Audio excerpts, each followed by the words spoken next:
Olá pessoal, nós vamos iniciar nossa aula agora. Essa semana vai ser sobre literatura, certo?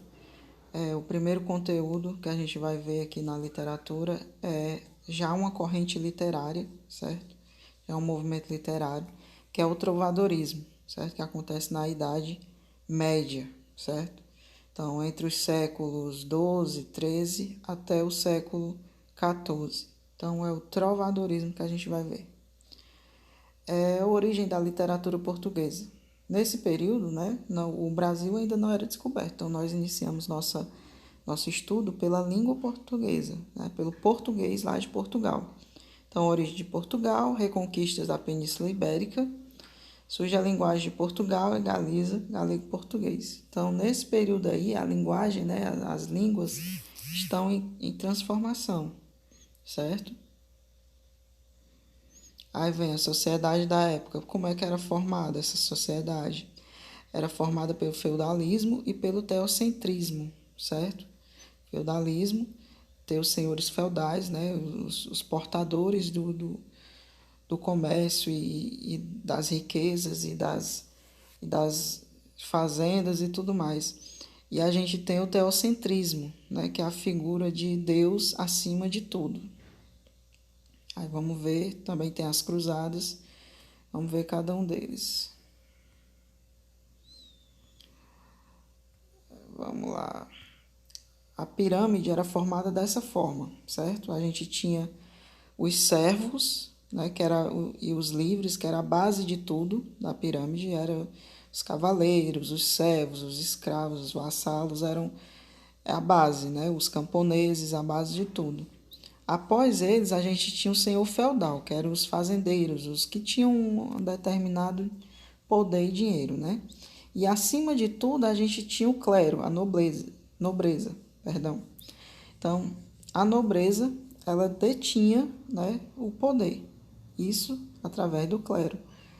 Então, os nobres seriam o quê? Seriam os duques, arqueduques, duquesas e por aí vai, né? E o clero era a igreja em si mesma, a igreja católica, que é quem tinha o poder na época. E acima do clero, a gente tinha a figura do rei, certo? Aí vem início da expansão ultramarítima no desenvolvimento náutico, né? Que foi a partir daí, desse momento que começou a se buscar novas riquezas, novos lugares, né? Saindo da Europa. Conquistas coloniais, a conquista da Celta, a descoberta da Ilha da Madeira, a costa oeste da África, Vasco da Gama, né? Chega à Índia. Então, nesse momento aí que se vai dar início a essas navegações marítimas, né? Em busca de mais riquezas. Aí vem para a fundação da Universidade de Coimbra, certo? Dinastia Aves. Aí a gente tem a decadência do sistema feudal, né? Que a partir daí vai entrar em decadência por causa das guerras, controle de terras, né? A fome, as epidemias, o surgimento da burguesia, o renascimento comercial. Então, tudo isso aí vai influenciar na decadência do sistema feudal. Aí vem para o trovadorismo em si, certo? Trovadorismo foi a primeira manifestação literária da língua portuguesa, surgiu no século XII, em plena Idade Média, período em que Portugal estava no processo de formação nacional. Então, origem é o sul da França, né?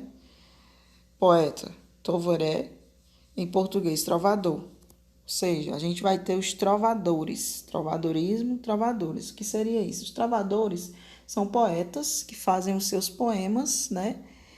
Mas é feito de uma forma diferente, porque são poemas para serem cantados. Por quê? Porque naquela época pouca gente detinha do conhecimento da escrita. Então, eles eram meio que obrigados, né, a fazer cantar. Então, eles cantavam em praça pública, né? Aí os camponeses escutavam, as pessoas, né, escutavam e iam passando de pessoa para pessoa. Então, não existia a escrita em si, né, daqueles poemas, eram mais para ser cantados. Por isso, trovadores, vem de trovar, né, de cantar.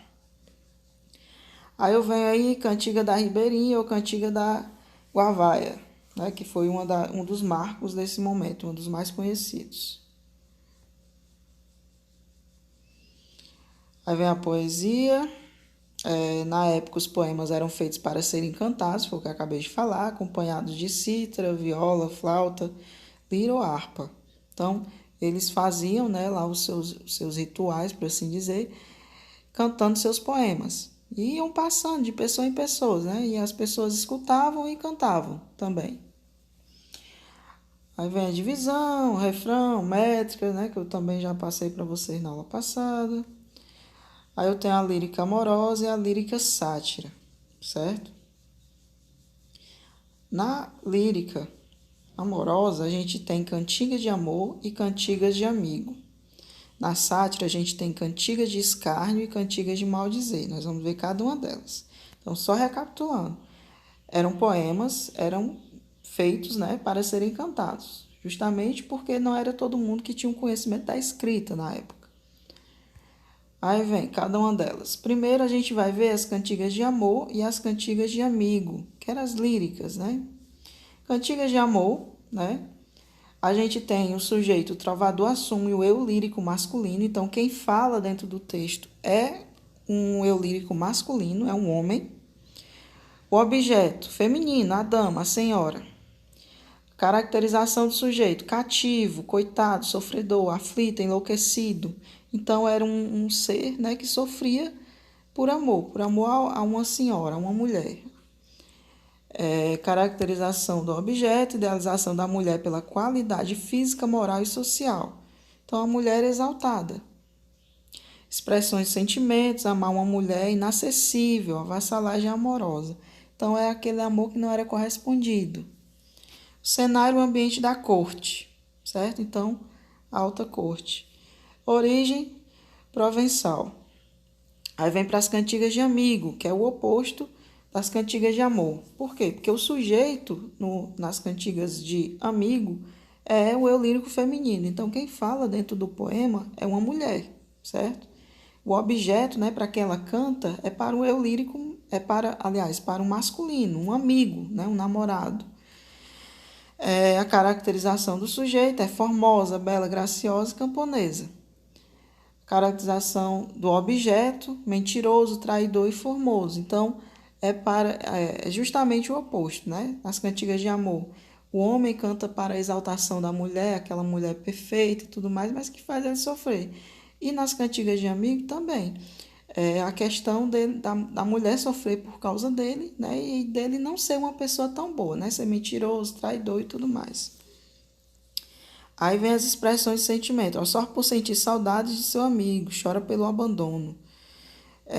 Não em razão da partida à guerra, certo? Aliás, em razão à partida à guerra. Aí a gente vem o cenário, o ambiente pastoril, campo, mar. Origem calaico-portuguesa.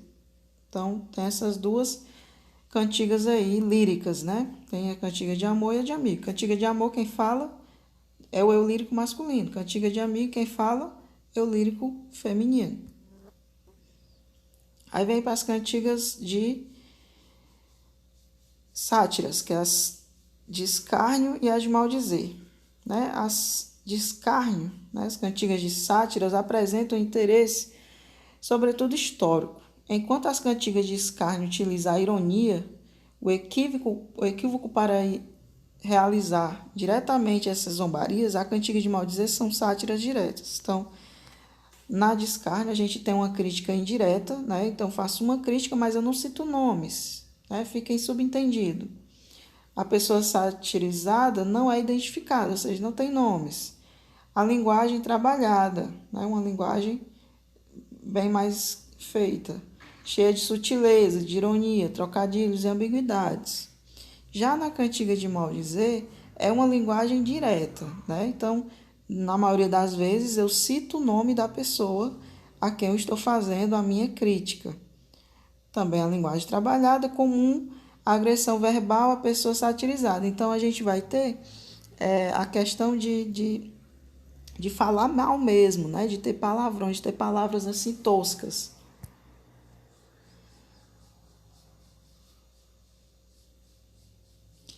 Que não é necessário, mas eu vou disponibilizar depois esses slides para vocês.